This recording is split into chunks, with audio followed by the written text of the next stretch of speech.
এখানে দেখো কি আছে। এখানে যত হার্ড ওয়ার্ডস গুলো আছে এর মধ্যে, যেমন রুদ্র রসে, এটা তো তুমি বুঝতে পারবে না। তাহলে এখানে তুমি খুঁজে বের করো, এই যে বন্যার রুদ্র রসে, থিওরি অফ প্লান্টস, তাই না? এরকম। তারপর ধরো উদাসী, তুমি বুঝলে না, উদাসী, মন মরা, মিলানকলিক। যাই হোক, অর্থ এরকম বুঝে বুঝে পড়লে লাভ আছে, ভোকাবুলারিতেও কাজে লাগবে। আবার এখানেও কিছু অর্থ ইংলিশ গুলা দেওয়া আছে।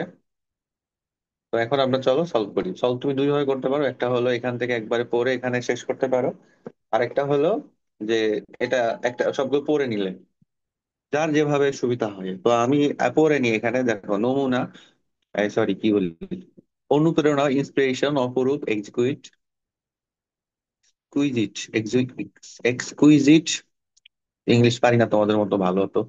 জীবন সংগ্রাম, স্ট্রাগল ফর লাইফ, জনপদ, সেটেলমেন্ট বা নির্দিষ্ট এলাকা আর কি। ভয়ঙ্কর, টেরিফাইং, অবিনশ্বর, ইটার্নাল। আঘাত, ইম্প্যাক্ট, জীবনের মানে অফ লাইফ, অবিচ্ছেদ্য, ইনসেপারেবল, ইতিহাস, হিস্ট্রি, মোহনা, স্টিভারি, স্টিভারি, পরিচিত, ফ্যামিলিয়ার, আকাঙ্ক্ষা, অ্যাসপিরেশন, ইচ্ছা, তাই না? সাক্ষী, উইটনেস, উদার, জেনারাস। ওকে, চলো আমরা সলভ করি। এই যে পদ্মা নদী।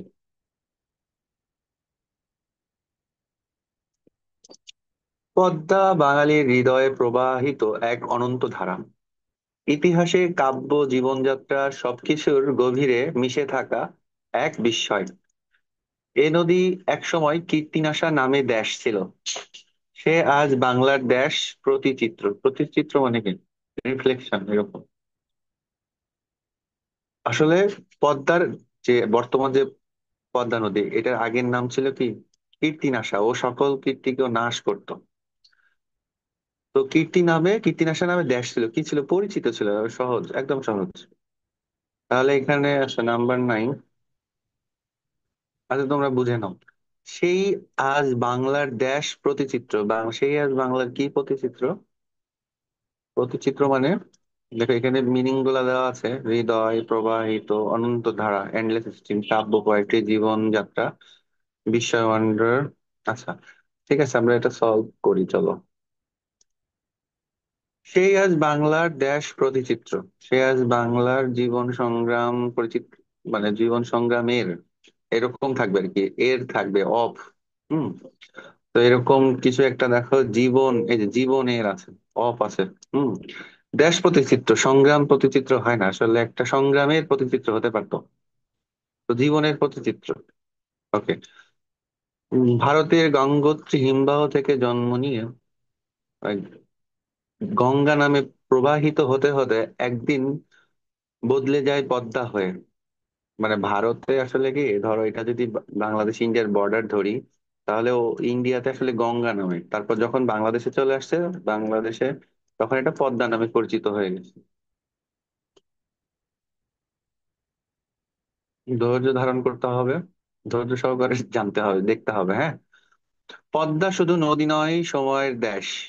পদ্মা শুধু নদী নয়, সময়ের কি, সাক্ষী। সাক্ষী টাইপের কিছু আছে এখানে, এই যে আছে তো, সময়ের সাক্ষী। কারণ পদ্মা নদী তো একদিনের না, পদ্মা নদী অনেক আগের, যখন বাঙালি জাতি তৈরি হয়নি, তোর হাজার বছর, এটা আসলে কি লাখো বছরের আগে তৈরি হয়েছে। মানে যখন এই সাবকন্টিনেন্ট ধরো কোনো জাতি তৈরি হয় নাই, জাতি গোষ্ঠী কোনো তৈরি হয় নাই, তখন থেকে নদী ছিল। পরে তো আস্তে আস্তে হলো। এই জন্য ও বলছে সময়ের সাক্ষী, উইটনেস। এর পারে পারে, এর পারে গড়ে উঠেছে জনপদ, ভেঙেছে ঘর বাড়ি, আবার নতুন করে গড়ে উঠেছে নতুন বাসস্থান। এর এক সময় এর তীরে গড়ে উঠেছিল সমৃদ্ধ নগরী, আবার বন্যা রুদ্রসে ধুয়ে গেছে অগণিত বসতি। এই জন্য এটার নাম কীর্তিনাশা। দেখবা পৃথিবীর যত বড় বড় সিভিলাইজেশন মানে সভ্যতা, মহেঞ্জোদারো থেকে শুরু করে মেসোপটেমিয়া, যা কিছু আছে, সবকিছু কি নদীর তীরে, নদীর তীরে গড়ে উঠেছে। একমাত্র স্পার্টা যে গ্রিসের, ওইটা সাগরের তীরে। আর সবকিছু দেখবে বড় বড় নদীর তীরে। দেখো ওই দিকে আর যাচ্ছি না আলোচনা। সমৃদ্ধ নগরী যেমন ঢাকা, বুড়িগঙ্গা নদীর তীরে অবস্থিত। তো রুদ্র এসে ধুয়ে গেছে, এই জন্যই এটার নাম কীর্তিনাশা। কখনো এ নদী মায়ের মতো দেশ, কখনো কঠিন বিধাতা। আচ্ছা, বিধাতা মানে ঈশ্বর বা গড, আল্লাহ আমাদের কি পরীক্ষা নেয়, কঠিন কঠিন পরীক্ষা নেয়। আর এই নদী কি মায়ের মতো দেশ, মা আমাদেরকে স্নেহ করে। এখানে আর কি একটা বিপরীত মুখে একটা ব্যাপার দেখো, এই সেন্টেন্স প্যাটার্ন বুঝতে হবে, না পারলে, সেন্টেন্স প্যাটার্ন না বুঝতে পারলে কিন্তু তুমি ক্লোজ ফেসেস পারবে না। তুমি যে ক্লোজ ফেসেস পারবে তখনই যখন তোমার একটা ভালো পড়াশোনা থাকবে বাংলায়। ক্লোজ ফেসেস কমন পাওয়ার জিনিস না। হ্যাঁ, টপিক আমি বলি যে টপিক হয়তো কমন পাই দিতে পারবো, কিন্তু একেবারে তোমাকে সেন্টেন্স অনুসারে তো তোমাকে পারতে হবে নিজেকে, সেন্টেন্স অনুসারে তোমাকে বসাতে হবে, তাই না? তো বাংলা পড়ার অভ্যাস না থাকলে তুমি কখনোই হঠাৎ করে এসে তুমি একটা রচনা কমন পেয়ে লিখতে পারো, কিন্তু পেয়ে যেতে পারো বা লিখে দিতে পারো, কিন্তু ক্লোজ প্যাসেজ পারবা না। আর ক্লোজ প্যাসেজ না পারলে কেউ কোনোদিন এই স্টার পাবে না, এটা মনে রাখবা। ক্লোজ প্যাসেজ পারতেই হবে তুমি যদি এই স্টার পেতে চাও। ওকে, আরো প্রাসঙ্গিক ভাবে আরো কথা বলি। ধরো রচনা তুমি অনেক ভালো লিখলে, তারপরে তোমার কিছু মার্কস কেটে রেখে দিবে, কিন্তু তুমি এইটা যদি পারো, এখানে 20-তে তুমি 20 পাবা। ম্যাথস এর মতো নাম্বার উঠবে এখানে। এই নদী মায়ের মতো আছে, যেটা বলছিলাম, একটা বিপরীত মুখে একটা এখানে বলছে যে কঠিন বিধাতা, কখনো মায়ের মতো এই নদী কি ড্যাশ, দেখো এটা কোনটা মেলে, মায়ের মতো কি কি হতে পারে, ভয়ঙ্কর না, ভয়ঙ্কর তো হবে না, কারণ এখানে বিপরীত মুখে একটা জিনিস যেখানে অলরেডি ভয়ঙ্কর বা কঠিন একটা বোঝাচ্ছে, তাহলে এখানে ভয়ঙ্কর হবে না। অপরূপ সংযম জনপদ, স্নেহশীল, মায়ের মতো স্নেহশীল, এই স্নেহশীল নাই, উদার আছে।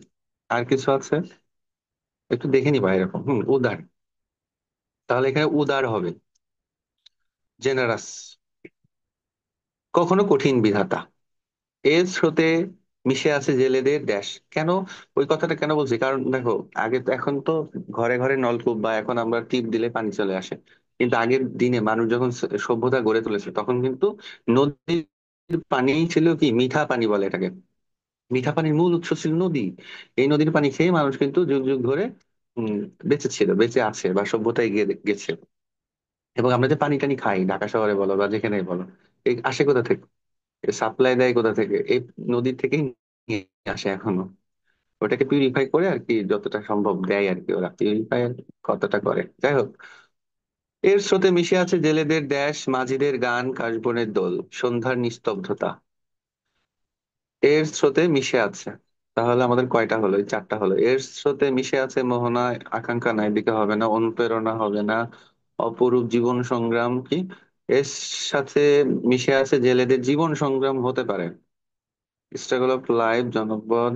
কাছাকাছি আর কিছু নাই আপাতত, মনে করো আমি জীবন সংগ্রাম দিচ্ছি এখানে, আর তেমন আপাতত না, এটাই হবে। এর স্রোতে মিশে আছে জেলেদের জীবন সংগ্রাম, স্ট্রাগল ফর লাইফ, মাঝিদের আচ্ছা, বর্ষার যখন জল ফুলে ফেপে ওঠে তখন পদ্মা এক দেশ রূপ নেয়। বর্ষাকালে যখন যাদের বাড়ি আর কি ঢাকা শহরে যারা থাকে, এবং যাদের গ্রামের বাড়ি পদ্মার ওপারে, যারা এই পদ্মা নদী পার হয়, বিশেষ করে পাটুরিয়া দৌলতদিয়া, যেমন আমার বাড়ি মনে হয় ঝিনাইদহ, আমি গ্রামের বাড়ি যাই, তখন দেখি, বিশেষ করে বর্ষাকালে, মানে যখন অনেক বৃষ্টি হয়, তাই না, ফুলে ফেপে ওঠে, তখন পদ্মার ভয়ঙ্কর রূপ দেখা যায়, এই যে ভয়ঙ্কর রূপ, অনেক, মানে ঢেউ তখন একদম সাগরের মতো হয়ে যায়। পদ্মা সবসময় ভয়ঙ্কর, তবে বর্ষাকালে বেশি ভয়ঙ্কর, তাহলে এখানে ভয়ঙ্কর হবে। আবার শীতের সময় কুয়াশার চাদরে মোড়ানো শান্ত ধারা হয়ে বয়ে যায় উদাসী মনোরম স্রোত। পদ্মার কোলে দাঁড়িয়ে দাঁড়িয়ে কবিরা পেয়েছেন দেশ, সাহিত্যিকরা লিখেছেন উপন্যাস, চিত্রকররা এঁকেছেন দেশ দৃশ্যপট। আচ্ছা দেখো, এখানে রিলেট করতে হবে, হ্যাঁ, যে কবি যারা পয়েট, ওরা কি পায়, কবিরা কি পেতে পারে এখানে। দেখো, জনপদ কবিদের আসলে জনপদ বা রাজ্য এসব দরকার নাই, ইতিহাস, অবিচ্ছেদ্য বিনশ্বর মোহন, এই দেখো এইটা দরকার হয় কবিদের, দরকার হলো ইন্সপিরেশন, অনুপ্রেরণা, উৎসাহ। এইটা না থাকলে ওরা আসলে কবিতা লিখতে পারে না। আমি একটা সময় কবিতা লিখতাম, অনেক আগে, এখন আর লিখি টিকি না, এখন ভাবনাই আসে না। কবি আসলে, কবি কেউ হতে সহজে সবাই হতে পারে না, কবি সবাই হতে পারে না, কেউ কেউ হয়। কবি জীবনানন্দ দাশ বলেছে এই কথাটা, আমার না। সাহিত্যিকরা লিখেছেন উপন্যাস, চিত্রকররা এঁকেছেন, চিত্রকর মানে কি, যারা ছবি আঁকে, পেইন্টার, ওরা কি আঁকে দেখো তো, অপরূপ জনপদ, অবিনশ্বর আঘাত, ইতিহাস। হ্যাঁ, মিলতেছে না তো। চিত্রকররা এঁকেছেন দেশ দৃশ্যপট, আচ্ছা দেশ দৃশ্যপট, দৃশ্যপট মানে সিনারি, তাহলে অপরূপ হতে পারে, অপরূপ দৃশ্যপট হতে পারে। জনপদ দেখি আর কিছু আছে কিনা, অবিচ্ছেদ্য নাই, আর কিছু নাই এখানে, তাহলে অপরূপ। অপরূপ দৃশ্যপট, সিনারি আর কি। এর বুকে নৌকা চলে, জেলেরা জাল ফেলে, শিশুরা খেলে, পথিক হারিয়ে যায় রূপের মোহে, যুগ বদলায়, পদ্মার ঢেউ বদলায়, কিন্তু এ নদী থেকে যায় দেশ। বাঙালির জীবনে পদ্মা শুধু নদীর নাম নয়, এক দেশ আত্মপরিচয়। দেখা আরো দুইটা আছে।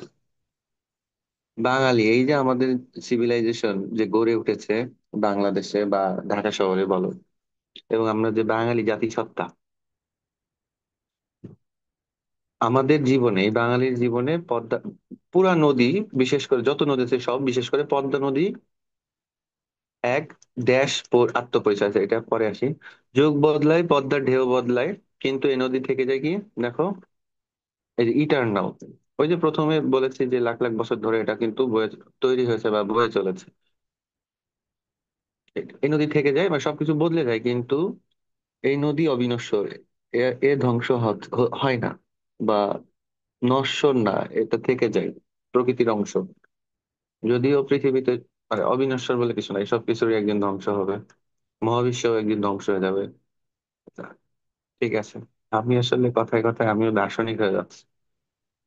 বাঙালির জীবনে পদ্মা শুধু এক নদীর নাম নয়, এক দেশ আত্মপরিচয়। কি আত্মপরিচয়? আকাঙ্ক্ষা, এটা হবে না, এটা হবে না। ইতিহাস, আত্মপরিচয় মেলে না, আঘাত মেলে না। জনপদ, আত্মপরিচয়, এটাও তো মেলে না। আচ্ছা, এই দেখো চিপার মধ্যে আছে ইনসেপারেবল, অবিচ্ছেদ্য। তার মানে বাঙালি আর পদ্মা নদী, বাঙালির সাথে পদ্মা নদীর মিশে আছে, অবিচ্ছেদ্য ভাবে মিশে আছে, আলাদা করা যাবে না। বাঙালির আত্মপরিচয়ের সাথে বা ইতিহাসের সাথে এই নদীকে আলাদা করা যাবে না। ভিডিওটা মানে অনেক বড় হয়ে গেল, আসলে কথা বেশি বললাম। ঠিক আছে, পরবর্তীতে কম বলবো। ভালো থাকো সবাই, এরকম ভিডিও দেখতে থাকো। আর একটু বলে রাখি তোমাদেরকে যে নভেম্বর থেকে শুরু হচ্ছে ক্র্যাশ কোর্স। যারা 2026 সালে পরীক্ষা দিবে তাদের জন্য আমার সাথে হোয়াটসঅ্যাপে যোগাযোগ করতে পারো এই কোর্সের বিষয়ে। ঠিক আছে, এরকম ভিডিও আরো আসবে। ভালো থেকো সবাই।